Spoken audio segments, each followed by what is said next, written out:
See, my servant will act wisely. He will be raised and lifted up and highly exalted. Just as there were many who were appalled at him, his appearance was so disfigured beyond that of any human being, and his form marred beyond human likeness. So he will sprinkle many nations, and kings will shut their mouths because of him.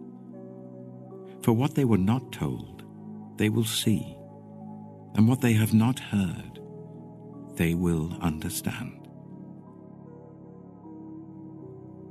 Who has believed our message, and to whom has the arm of the Lord been revealed? He grew up before him like a tender shoot, and like a root out of dry ground. He had no beauty or majesty to attract us to him, nothing in his appearance that we should desire him.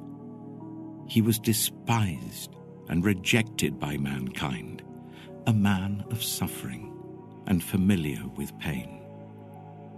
Like one from whom people hide their faces, he was despised, and we held him in low esteem. Surely he took up our pain and bore our suffering. Yet we considered him punished by God, stricken by him and afflicted. But he was pierced for our transgressions, he was crushed for our iniquities. The punishment that brought us peace was on him, and by his wounds we are healed. We all, like sheep, have gone astray. Each of us has turned to our own way, and the Lord has laid on him the iniquity of us all. He was oppressed and afflicted, yet he did not open his mouth. He was led like a lamb to the slaughter, and as a sheep before its shearers is silent, so he did not open his mouth. By oppression and judgment he was taken away. Yet who of his generation protested? For he was cut off from the land of the living. For the transgression of my people he was punished. He was assigned a grave with the wicked and with the rich in his death, though he had done no violence, nor was any deceit in his mouth. Yet it was the Lord's will to crush him and cause him to suffer.